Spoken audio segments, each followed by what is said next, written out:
तो चलिए आगे अस्थिवह स्रोतस के बाद हम मज्जावह स्रोतस जो है उसके बारे में देखते हैं।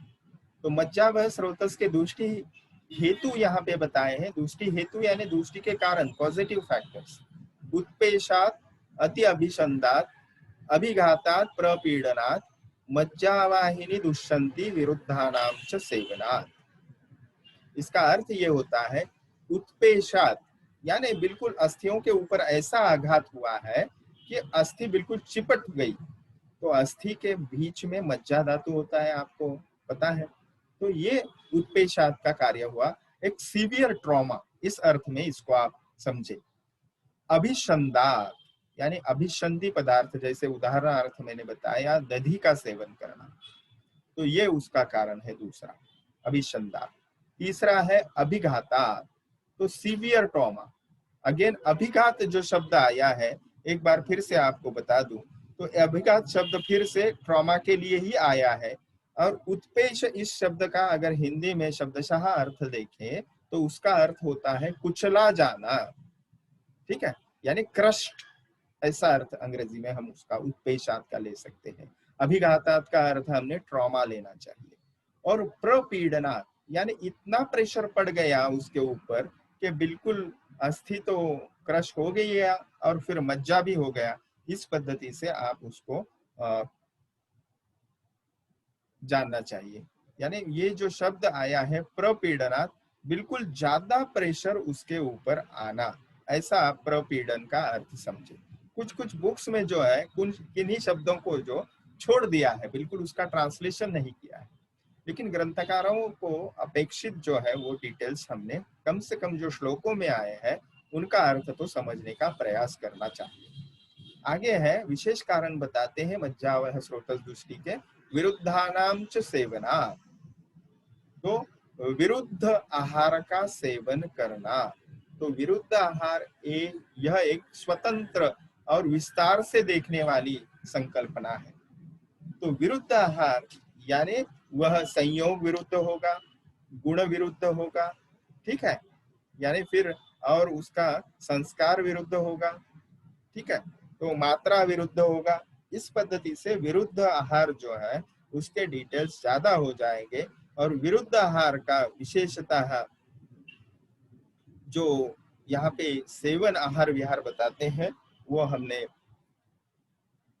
समझना चाहिए। विरुद्ध न केवल गुण की दृष्टि से है, जैसे हम मधु और घृत जो है इकट्ठा तो इक्वल मात्रा में ले तो वो विरुद्ध हो जाता है, तो ये मात्रा विरुद्ध का उदाहरण है। क्रम विरुद्ध का उदाहरण क्या है, हमारे महाराष्ट्र में कायम या फिर भारत भर में भी ये पद्धति है, कोई गेस्ट आ गया तो उसको हम पहले पानी पिला देते हैं, यानी शीत दे दिया आपने और फिर चाय दे देते हैं तुरंत, या फिर चाय अगर आपने सिर्फ दे दी तो जो पी रहा है वो पहले पानी मांग देता है। तो ये दिक्कत है। तो सोसाइटी को या हमारे पेशेंट्स को कम से कम हमारे फैमिली मेंबर्स को हमने अवगत कराना जरूरी है कि ये विरुद्ध हो जाता है, ठीक है। शीतोष्ण क्रम सेवनात् ऐसे करके कुष्ठ व्याधि का हेतु बताया है मैंने, जो अभी चाय और पानी का उदाहरण आपको दिया। तो ये सभी बातें आप इसको चिकित्सा में आपको प्रयोजन करना है, आपसे शुरुआत करनी है, आपके फैमिली मेंबर्स को आपने प्रिस्क्राइब करना है, तब उसके फायदे आपको नजर आएंगे और आपकी श्रद्धा बढ़ेगी आयुर्वेद के ऊपर, ठीक है। तो अभिसंध शब्द यहाँ पे जो आया है विशेषतः देखिए उत्पेशात अत्यभिसंधात, तो ये अत्यभिसंधात शब्द जो आया है तो इसका अर्थ आचार्य प्रियव्रत शर्मा जो कंटेम्पररी आयुर्वेदा बुक राइटिंग के पायोनियर है, मैं इनको आधुनिक चक्रपाणी दत्त भी कहता हूँ, जो बहुत सारी पुस्तकें इन्होंने हिंदी में बहुत अच्छी लिखी है। तो आचार्य प्रियव्रत शर्मा जी अभिसंधात यहाँ पे इस परिप्रेक्ष्य में उसका अर्थ बताते हैं एक्सेसिव बादिंग, बार बार जो व्यक्ति अगर स्नान करती है तो उसकी मज्जावह स्रोतस दृष्टि हो सकती है। तो ये आचार्य प्रियव्रत शर्मा जी का मत मैंने आपको बता दिया, अभिसंधात विशेषता मज्जावह स्रोतस के दृष्टि हेतु। आगे वे शुक्रवह स्रोतस दृष्टि के हेतु बताते हैं अकाल योनि गमनात् निग्रहात् अति मैथुनात्, ठीक है। तो इसका आगे का अर्थ है, सॉरी लाइन है, शुक्रवाहिनी दुष्यंती शस्त्रशाराग्निभिः स्तताः। तो अकाल योनि गमनात् निग्रहात् अति मैथुनात्, कंठस्थ कर दीजिए आप, शुक्रवाहिनी दुष्यंती शस्त्रशाराग्निभिः स्तताः। तो शुक्रवह स्रोतस के कारण बताते हैं दुष्टि के अकाल योनि गमन, यानी अकाल योनि गमनम का अर्थ हो जाता है sexual act in inappropriate time and non vaginal tracts, so that is the अकाल योनि गमन। तो केवल और केवल अन्य प्रकार के जो भी इस पद्धति जो शरीर संबंध की बताई है स्त्री पुरुष इकट्ठा आने की, वो आयुर्वेद की दृष्टि से ठीक नहीं है, उससे शुक्र व स्रोतस की दृष्टि हो जाती है। यानी जो भी नैसर्गिक पद्धति है उसी पद्धति से जो है ये शरीर संबंध बनाने चाहिए। और विशेषतः जो नॉन वेजाइनल ट्रैक्ट, ये भी इसका कारण अकाल योनि गमन का आप अर्थ ले, शुक्र के वेगावरोध से। तो देखिए आप बोलोगे कि इसका प्रयोजन क्या है सर, यहाँ पे बता देता है। ये तो पर्सनल लाइफ हो गया किसी का, और उनको हम क्या पूछे और कैसे उनको एडवाइस दे। देखिए जब भी शुक्र व स्रोतस को केवल वाजीकरण की दृष्टि से नहीं लेना चाहिए, या वाजीकरण अंग को केवल और केवल वह शरीर की जो क्षमता है काम पुरुषार्थ का सेवन करने की उसको बढ़ाना, इस अर्थ से नहीं लेना चाहिए आपने। वह इनफर्टिलिटी साइंस के लिए हमें ये सभी परिप्रेक्ष्य में ये विषय वस्तु बहुत ही उपयुक्त सिद्ध होते हैं। और ये अगर कारण है तो इनको दूर करते ही आपको जो है वो रिजल्ट आना चालू होंगे। नहीं तो आप कितने भी शोधन कर्म कर लो, आप कितने भी शमन कर्म कर लो, कितने भी अच्छे आप इनफर्टिलिटी स्पेशलिस्ट आयुर्वेद के हो जाओ, भविष्य में आपको रिजल्ट्स नहीं आने वाले, क्योंकि शुक्र व स्रोतस के दूष्टि कारण जो है उनका निराकरण पहले करना चाहिए। और इसलिए चरकाचार्य एक जगह बताते हैं संक्षेपतः क्रिया योगो निदान परिवर्जनम, रोग निदान विषय में भी आप देखोगे कि कारणों का पहले त्याग करो आप।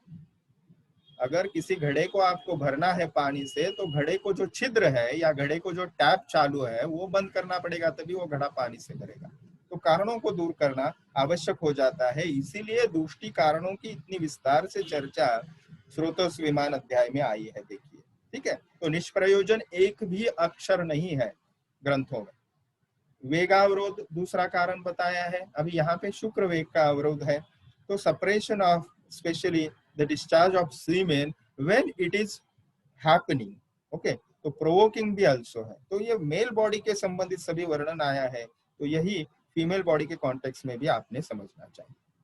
आगे बताते हैं वह अत्यधिक मैथुन, और विशेष कारण बताते हैं शस्त्र क्षाराग्नि तथा। तो शस्त्र कर्म यानी कोई भी विशेष उस स्रोतस से संबंधित शस्त्र कर्म, यानी कोई ऑपरेटिव प्रोसीजर। क्षार कर्म जो आयुर्वेद में बताया है, हमने अष्टांग हृदय सूत्र स्थान में देखा है। अग्नि कर्म, तो ये जो है वो शुक्र वह स्रोतस को दूषित करने के विशेष कारण बताते हैं।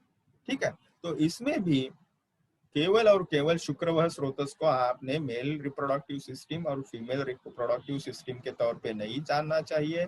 शुक्र का जो कार्य है गर्भोत्पादन, तो गर्भोत्पादन को केवल आपने नेक्स्ट प्रोजेनी प्रोड्यूस करना, ये अर्थ नहीं लेना चाहिए। नवपेशी का निर्माण, वो रस की हो, रक्त की हो, मांस की हो, मेद की हो, किसी भी धातु की हो, शुक्र के स्वयं के पेशियों का निर्माण करना, नवपेशियों का, वह भी शुक्र वह स्रोतस का या शुक्र धातु का ही कार्य है।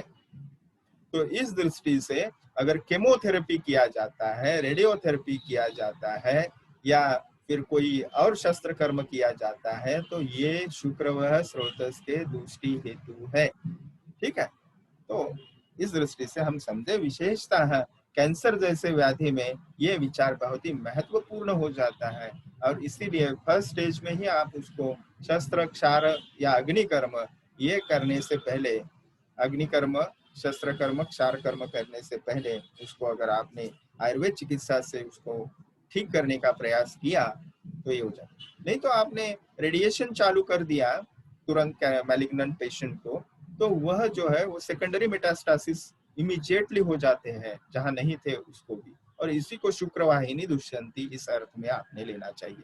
ठीक है, मुझे ये पता है कि आप द्वितीय वर्ष में ये सभी विषय मैं जैसे बोल रहा हूँ वो वैसे के वैसे आप समझ नहीं पा रहे हो, लेकिन कुछ चिंतन आप अवश्य करें। और हमने आयुर्वेद के सिद्धांतों को वहां तक उस पद्धति से सोच के लेना चाहिए, तभी हम रियल आयुर्वेद जो है उसका अध्ययन और रुग्णों को भी उसका हम उपयोग करा के दे सकते हैं। आगे जाते हैं, मूत्र व स्रोतस के बारे में है। मूत्रितोदक भक्ष स्त्री सेवनात् मूत्र निग्रहात् मूत्रवाहिनी दुष्यंती क्षीणस्य अभिक्षतस्य च। तो चलिए आगे जाते हैं। तो विशेषतः मूत्रवह स्रोतस के बारे में, उपस्थित मूत्रवेग को रोकना, ये मूत्रवह स्रोतस का। तो उदक भक्ष्य यानी ज्यादा जलीय पदार्थ या जलीय भाग जिसमें है ऐसे पान को या अन्य पदार्थ को सेवन करना। आगे बताते हैं स्त्री सेवना, तो अति स्त्री सेवना तो ऐसा अर्थ लेना चाहिए, अत्यधिक मैथुन करना, मूत्र के वेग का रोकना और रसादी धातुओं का क्षय। और आगे बताया है क्षीणस्य अभिक्षतस्य, तो क्षीणता जो है वह धातुओं की क्षीणता है, और अभिक्षत जो है इसका अर्थ आपने एक्चुअल ऊंड लेना चाहिए। मूत्र वह स्रोतस से संबंधित अवयवों में क्षत यानी कोई भी पद्धति की जख्म ऊंड वहां पे होना, तो ये मूत्र वह स्रोतस के दूसरी हेतु बताते हैं। और विशेष हेतु में अभिक्षतस्य च, ठीक है, क्षीणस्य अभिक्षतस्य, जो क्षीण हो गया है उसको अभिक्षत होना।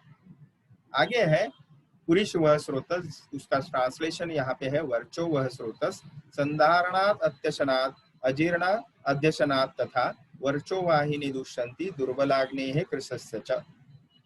तो यहाँ पे पुरुष वह स्रोतस दृष्टि के हेतु बताते हैं वेगावरोध, अत्यधिक भोजन करना, अजीर्ण भोजन करना, अजीर्ण भोजन, अजीर्ण अध्यशन ऐसे बताया है। तो अति अशनात म्हणजे माने ज्यादा खाना, अजीर्ण अशनात इसका अर्थ क्या होता है, अजीर्ण अशनात यानी कच्चा खाना। इसलिए वो जो नेचुरोपैथी में बताते हैं कि आप वो जो गोभी है या फ्लावर है वो उसको सिर्फ धो के खा लो आप, ठीक है, उबाल कर भी नहीं खाते। तो हमारा जो सिस्टम है राजस्व पाचन संस्थान वह अजीर्ण यानी अपक्व खाने के लिए नहीं बना है। आगे है अध्यशनाद यानी पहले पचा नहीं है पहले का खाया हुआ और फिर खा लिया आपने, उसको अध्यशन कहते हैं। या भोजनोत्तर भोजन यानी जो 3-4 घंटे कम से कम अवधि बीच में चाहिए और फिर नया खाना हमने लेना चाहिए। आगे बताते हैं दुष्यंती दुर्बलाग्नि है कृशस्य च, यानी कृश व्यक्ति है और फिर मंदाग्नि है, ठीक है, च शब्द है यानी कृशता और दुर्बलाग्नि ये दोनों कारण है। आगे जाते हैं स्वेद व स्रोतस, व्यायामाद अति संतापात शीतोष्ण क्रम सेवनात् स्वेद वाहिनी दुष्यंती क्रोध शोक भय तथा। तो व्यायाम, तो व्यायाम यहाँ पे जो शब्द आता है वो अति व्यायाम के तौर पे आप देखें। अति संतापात यानी अति संताप यानी बार बार चिड़चिड़ापन, तो बार बार पित्त प्रकृति का स्वभाव व्यक्त करना, एंग्री स्वभाव, या फिर आप इसको अधिक ताप का सेवन करना यानी गर्म चीजों के साथ काम करना, जिसे फर्नेस है या जिसे फाउंड्री कहा जाता है या किचन है वहां पे काम करना, इस अर्थ से भी ले। शीतोष्ण द्रव्य का क्रमशः सेवन जो मैंने बताया आपको कि पानी पी लिया फिर चाय पी ली, तो ये शीतोष्ण क्रम सेवन। या फिर बहुत सारा गर्मी है और फिर समर सीजन में मई महीने में या जून महीने में आप खानदेश में रहते हो या किसी और जगह, पूना में भी अभी बहुत सारा धूप पड़ा है, पहले जैसा नहीं है। मैं 93 में आया था तो इतनी धूप पूना में कभी नहीं। तो किसी भी तौर पे आप जैसे भी है, गर्मी ज्यादा है, आपने गर्मी झेली है और आप घर में गए और आपने तुरंत कूल वाटर का शॉवर ले लिया, तो ये भी शीतोष्ण क्रम सेवनार्थ ही है। या ग्रंथों में वर्णन आता है, चरकाचार्य बताते हैं कुष्ठ के हेतुओं में कि बच्चे गर्मी में इधर उधर भाग रहे हैं और भागते भागते आके वो तालाब में या नदी में डूब रहे हैं या छलांग लगा रहे हैं, तो इससे बिल्कुल प्रैक्टिकल वहां पे वर्णन शीतोष्ण क्रम सेवनार्थ का मिलता है। आगे है स्वेदवाहिनी दुष्यंती क्रोध शोक भय तथा, हाँ तो क्रोध शोक भय ये और उसमें जोड़ दीजिए विशेष कारण। तो क्रोध करना अत्यधिक, शोक करना और भय, ये तीनों भी है वह सेद वह स्रोतस के कारण है, ठीक है, दुष्टि के कारण है। तो ये उसका अंग्रेजी अनुवाद है। आगे जाते हैं। अभी देखिए ये प्रत्येक स्रोतस का 13 स्रोतसों का विशेष दृष्टि हेतु चरकाचार्य बताते हैं। और आगे जनरल जो डिस्क्रिप्शन है, कोई कहेगा कि इसको कंसाइज में आप बता दो, तो वह बताते हैं आहारश्च विहारश्च यहाँ स्यात् दोष गुणैः समाहा धातुभिः विगुणश्चापि स्रोतसां स प्रदूषकाः, विदूषकाः नहीं, तो प्रदूषकाः यानी प्रकर्षेण दूषिताः, दूषकाः। तो ऐसे आहार विहार सेवन जो दोषवर्धक है और धातुओं के विरुद्ध स्वभाव वाले हैं, क्योंकि धातुओं से ही स्रोतस बने, वह स्रोतस के दूषित कारण समझने चाहिए। ठीक है, तो आहार और विहार जो दोष गुणों के समान है, क्योंकि गुण सामान्य से ही दोषों की वृद्धि होनी है, तो ऐसा आहार या ऐसा विहार जो दोषों को बढ़ाने वाला है। तो आप अभी दूसरे वर्ष को पढ़ाई कर रहे हैं, तो रोग निदान विकृति विज्ञान में अष्टांग हृदय को भूल जाना है, ऐसी बात नहीं है। तो वाग्भट निदान स्थान प्रथम अध्याय में जो बताए हैं, तीक्तोष्ण कषायाल पर वृक्ष प्रमित भोजन ही दारुणोदी रणनीशा जागरात्युच्च भाषण ही, ये जो बताए हैं वहां पे वात वर्धक कारण या पित्त विकृति के कारण, कफ विकृति प्रकोपी के कारण, तो उनको यहाँ पे आप जोड़ दो। ठीक है, आहार और विहार ऐसा जो दोष गुणों के समान है, तो ये पहला कारण होगा। और दूसरा कारण कंसाइज बता रहे वो इन नटशेल, जो हमने 13 डिटेल में देखे दुष्टि हेतु 13 स्रोतों के, उसको नटशेल में बताते हैं ऐसा आहार विहार जो दोष गुणों के समान है। और दूसरा कारण बताए हैं कि जो धातु को विगुण करता है, धातु क्यों विगुण करता है ऐसा आहार। आपने देखा होगा कि आहार के भी 3 प्रकार बताए हैं। आपको अगर द्रव्य विज्ञान याद आ रहा है तो वहां पे स्वस्थ वृत्तकर आहार, ठीक है, दोष प्रकोपक, धातु प्रदूषक और स्वस्थ वृत्तकर, ऐसे हमने आहार द्रव्यों का वर्गीकरण देखा था। तो कुछ आहार्य पदार्थ ऐसे हैं जो डायरेक्टली धातुओं को विगुण करते हैं। ठीक है, जाते हैं आगे इस पद्धति से। फिर चक्रपाणी दत्त उस पर प्रकाश डालते हैं, आहारश्च इत्यादि ना सामान्य सर्वस्रोतो दुष्टिम आह, ये जो है वह सर्वस्रोत दृष्टि के इकट्ठा कारण वो बता रहे हैं। दोष गुण ही समाह, इसका अर्थ है कि अत्यधिक दोषवर्धक ऐसा आहार दान। ठीक है, धातु भी गुणश्चापी यानी धातु विरोधी गुणों का होना, जैसे लकुच और पनस, ये स्वभावतः धातुओं को दूषित करने के स्वभाव में होते हैं। ठीक है, यहाँ पे वही यहाँ पे अर्थ आपने लेना चाहिए। तो ये जो क्षीणाश्च दोषाः न अन्य दुष्टिम कुर्वन्ति, तो क्षीण दोष है ऐसे स्थिति में, यानी धातु दोष क्षय के लक्षण भी हमने देखे हैं। तो दोष क्षय होते हुए समान दोषों के आहार विहार करना, यह अर्थ नहीं है अभिप्रेत यहाँ पे कि दोष समस्थित है और उसके समान आहार विहार सेवन करना। तो ये चक्रपाणी दत्त हमें समझाते हैं। ठीक है, आगे जाते हैं। आगे हैं जो विशेषतः 4 लक्षण बताते हैं यहाँ पे स्रोतो दुष्टि के सामान्य कारण। पहले सामान्य हेतु बता दिए, अब सामान्य कारण बता रहे हैं। सभी स्रोतों के लिए ये वर्णन आपने समझना चाहिए। इन जनरल और नटशेल में बताते हैं, अति प्रवृत्ति संगो वा सीराणाम ग्रंथयोपि वा विमार्ग गमनम चापि स्रोतसाम दुष्टि लक्षणम। मैंने आपको सभी श्लोक कंठस्थ करने के लिए इस अध्याय के कहे हैं, लेकिन कम से कम आपने ये 23वां श्लोक, ये 24वां श्लोक और आगे जो श्लोक आते हैं जिसमें सामान्य चिकित्सा सूत्र है, पहले 25वां सूत्र जिसमें स्रोतस के वर्ण बताए हैं, 26 से 28 तक उन्होंने सामान्य चिकित्सा सूत्र बताए हैं, यानी 23 से लेके 28 तक तो श्लोक आपने कंठस्थ करने ही है। ठीक है, आगे जाते हैं। अति प्रवृत्ति संगो वा सीराणाम ग्रंथयोपि वा विमार्ग गमनम चापि स्रोतसाम दुष्टि लक्षण। तो ये जो 4 यहाँ पे सामान्य लक्षण बताते हैं, इससे आप समझ लें कि वह स्रोतस दुष्ट है। संबंधित दोषों का अत्यधिक निकलना, दोषों का अवरोध यानी जिसे संग शब्द आया है, सीराणाम ग्रंथि यानी सीरा ग्रंथि उत्पन्न होना, या विमार्ग गमनम यानी जो स्रोतस में जिस वस्तु का वहन होना चाहिए वहां न होते हुए अन्य जगह पे वहां पे होना। तो चक्रपाणी दत्त जी की भाषा में इसको हम स्पष्ट करने का प्रयास करते हैं। वह बताते हैं अति प्रवृत्ति यानी क्या है, तो इससे आपने समझना चाहिए स्रोतस से बाहर निकलने वाला जो पदार्थ होगा रसादी इत्यादि, उसको आप ग्रहण करें। संग का अर्थ वो बताते हैं, रसादी जो भी स्रोतस है वहन होता है, वह वहन ऑब्स्ट्रक हो जाना या उसमें अवरोध हो जाना। और तीसरा विमार्ग गमन बताते हैं विपरीत मार्ग गमन, यानी पुरीष का मूत्र मार्ग से गमन होना, ऐसा अर्थ वो बताते हैं। देखिए मलस से मूत्र मार्ग गमनम इत्यादि, तो ये है विमार्ग गमन। आगे है कैरेक्टरिस्टिक्स ऑफ स्रोतस, तो वहां पे वो बताते हैं स्वधातु समवर्णानि वृत्त स्थूलानि अनूनि च स्रोतांसी दीर्घानि आकृत्या प्रतान सदृशानि च। यह आप सारी रचना में भी आपको ये श्लोक उपयुक्त है, इसको कंठस्थ कर दीजिए आज या। तो अपने धातुओं के समान ही वर्ण उसका होता है। जैसे मांस वह स्रोतस है तो मांस के समान लाइट ब्राउन कलर होगा। रस वह स्रोतस है तो लाइट येलो कलर उसका होगा, स्ट्रा येलो कलर जिसे कहते हैं। मूत्र वह स्रोतस का भी वैसा होगा। और उसका आकृति बताते हैं वृत्ताकार, यानी वो वेसल के जैसा उसका ल्यूमेन आप समझे। स्थूल यानी मोटा, सूक्ष्म यानी बिल्कुल कैपिलरी जैसा, दीर्घ आकृति या जिसको आप देख सकते हो इस प्रकार की बड़ी आकृति उसकी रहती है। प्रतान यानी जैसे टेंड्रिल्स होते हैं ना, लताएं होती है, उस प्रकार आपको स्रोतसों को समझना चाहिए।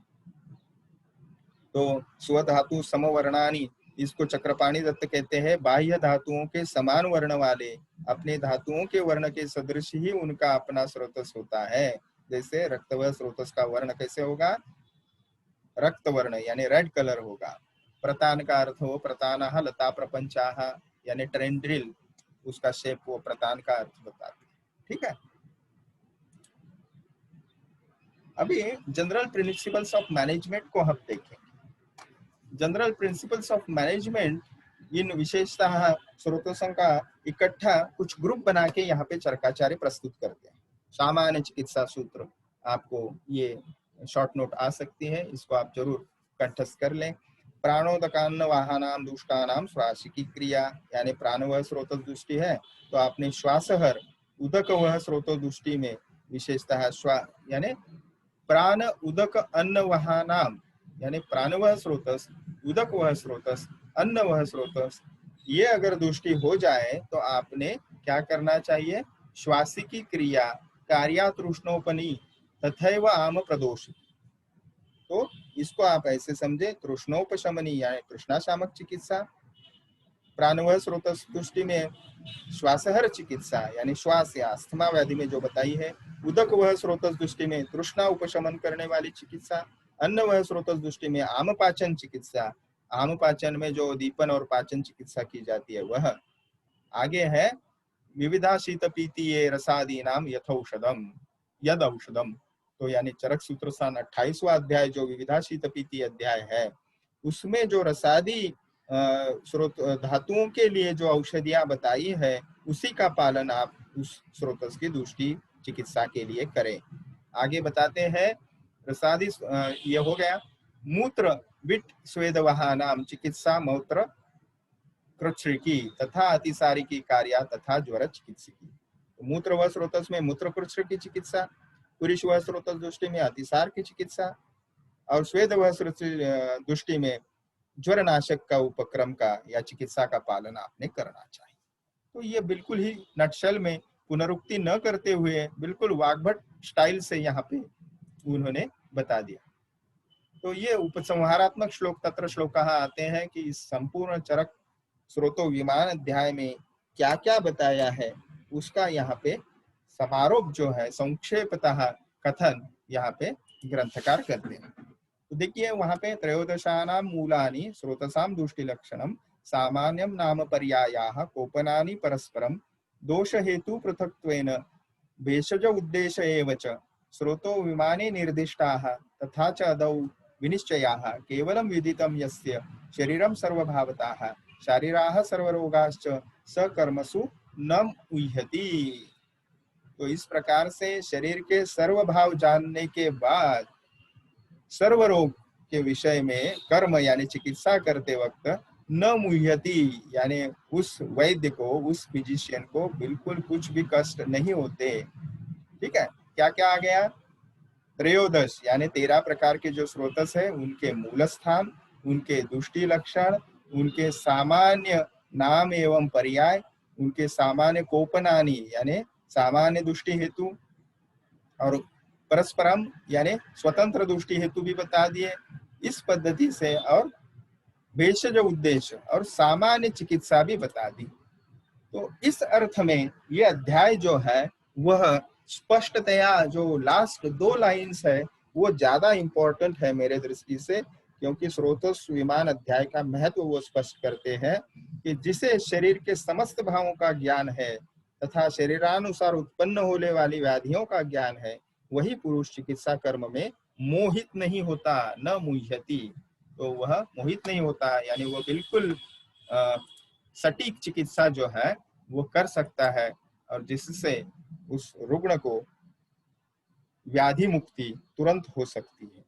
तो आचार्य प्रियव्रत शर्मा यहाँ पे का बताते हैं, one to whom is known the body from all aspects and also all the bodily diseases does not get confused in action. तो एक्शन क्या है? चिकित्सा कर्म है। और इस प्रकार इति अग्निवेश कृते तंत्रे चरक प्रति संस्कृते विमान स्थाने स्रोतो विमानम अध्याय पंचमोध्याय समाप्त।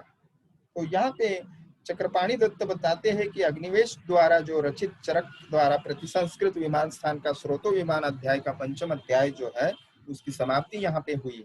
लेकिन चक्रपाणी दत्त उसकी टीका में थोड़ा सा स्पष्टीकरण वहां पे बताते हैं कि संग्रहे दुष्टि लक्षणम सामान्यम वात्यादि अविशेषितम दुष्टि लक्षणम इति अर्थः।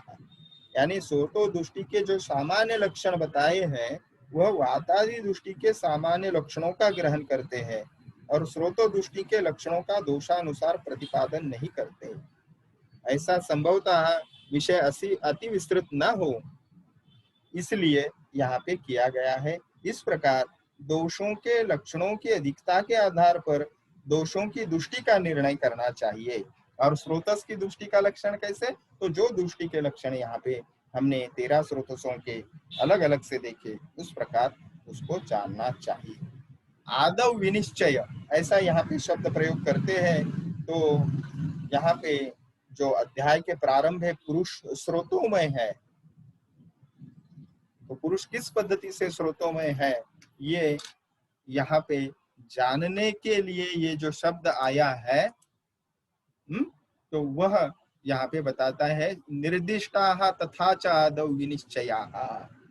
तो स्रोतोमयम अयम पुरुषाः, ये जो वर्णन है, ये जो पहले संक्षेप में बता दिया, तो अध्याय समाप्ति तक हम ये जान जाते हैं कि सच में स्रोतोमयम अयम पुरुषाः।